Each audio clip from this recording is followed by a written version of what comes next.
I work at a local Burger King in my city in Ohio. A few nights ago, I was working the closing shift, which is 5 p.m. until 10 p.m. It's a shorter shift, but it's the heaviest one of the day. And not just because it's busy, but because all the weirdos seem to come out after the sun goes down. And this right here is the story of the most bizarrely disturbing encounter I ever had while working in that Ohio Burger King.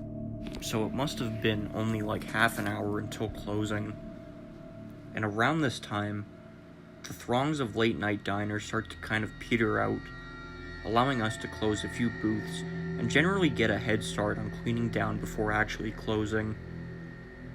The restaurant is getting quieter and quieter, and as time goes on, it actually seems like we might be able to get out of the place at a reasonable hour, which obviously we're all super excited about. You see, we didn't get any overtime there, and they'd only pay us for 15 minutes after closing.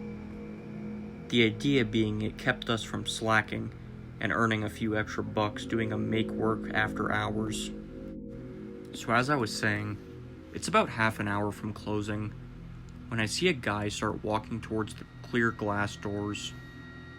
They're double doors too, so picture the scene as he opens one door, uses the little hook to keep it open, then does the same with the other door, so that both sets of doors are wide open, like he's ready for an entire mob of people to start walking through the entrance.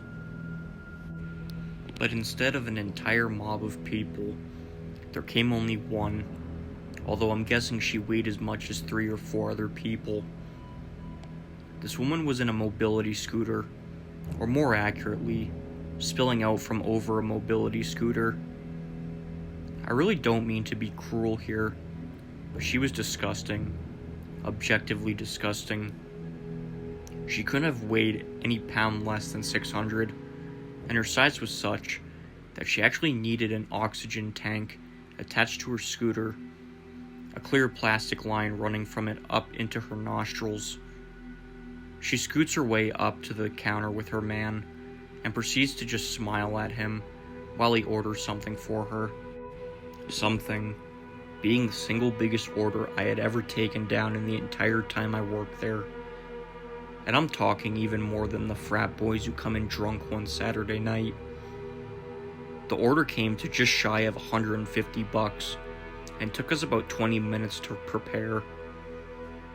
Keep in mind that the average serving time in our restaurant at that period was like 6 minutes. 6 minutes of an entire bag of meals, and this order took 20, with every member of our staff preparing it. When it was done, the worst part commenced. She scooted herself over to a table with her man, who then proceeded to feed her pretty much the entire order in the space of about 10 minutes. It was absolutely disgusting, but honestly, I couldn't decide if it was worse that we were bearing witness to that whole thing, or that the guy seemed to take immense pleasure in making a giant goddamn mess while he was feeding her. By the time they left, there were fries and ranch dressing everywhere, all over the floor, all down the red leather in the booth. Tons of fries had been crushed underfoot. In that way, you really had to scrub at the plastic tiling to get them up. The whole thing added a bunch of extra time to our cleanup. But that's not the thing that scared me. It was how into the whole feeding thing they were. How the woman was hurtling towards an early grave and seemed to be loving it.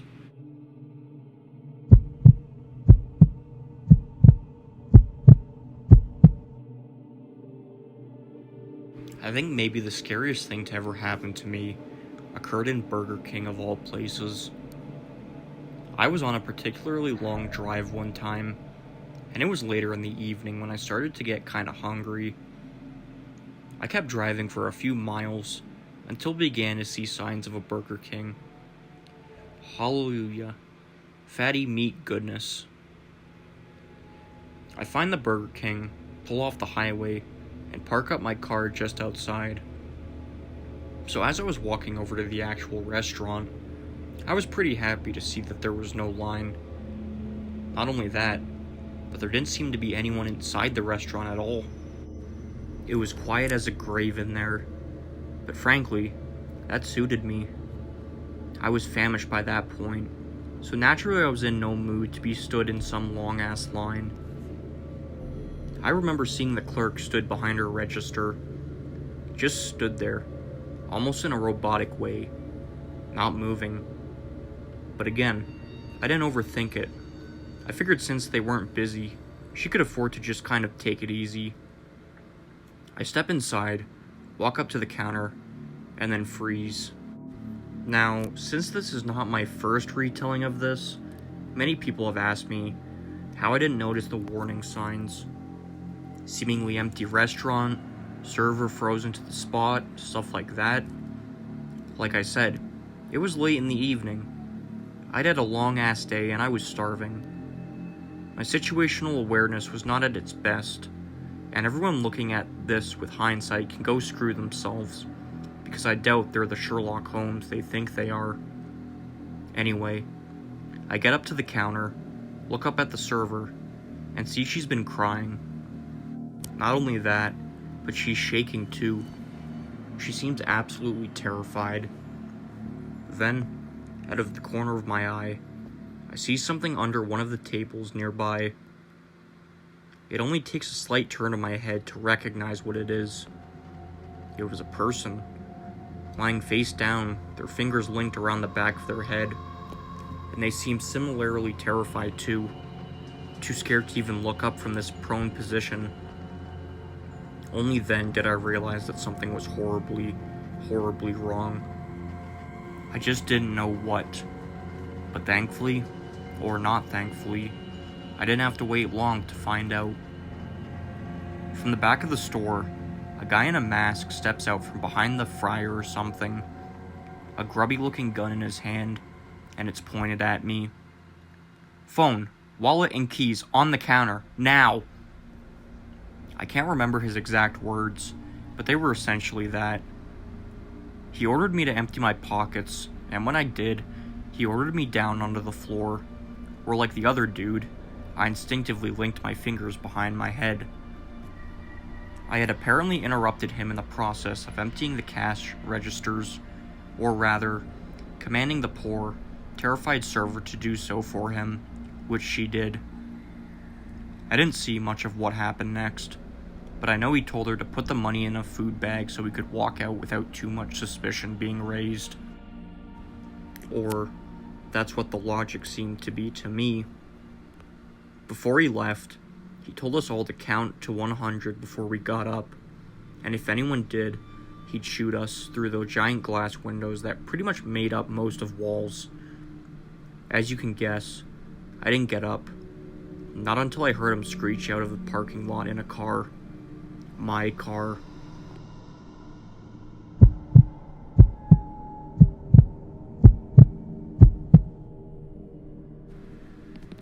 I don't know how scary this really is, but it definitely gave me the creeps.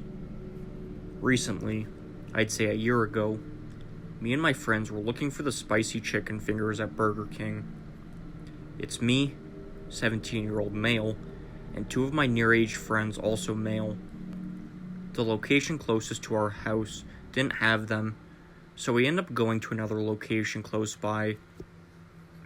As we're in the drive-thru, I noticed the liquor store parallel to the Burger King is filled with people, and even a line. This is at night, and I just think I've never seen so much people at a liquor store. The reason I mention this is because as I'm looking at the store, there's a man outside a white van who I assume thinks I'm looking at him. White dude, long hair, probably in his 50s, waving at our window to roll it down. I'm in the passenger seat, by the way. He says he's got the good stuff, and if we want any.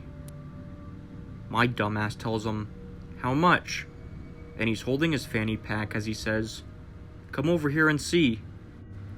You know that feeling in your gut that just tells you something's off? Well, my friend just tells him after we get our food, but we aren't sticking around much longer. And as we move through the drive-thru, I see two men in the front of the van giving the creepiest smile that I'll never forget. Two white men with dark beards. We head off onto the street in our own car, and as we're further down the road, we hear honking over and over again with high beams on. It's the same van tailing us. My friend gasses it, and we take turn after turn until we think we've lost them. Fortunately, we did. I never saw that van again, but I never go to that Burger King, and who knows what their intentions were if I got out of the car. It still creeps me out to this day how they just followed us.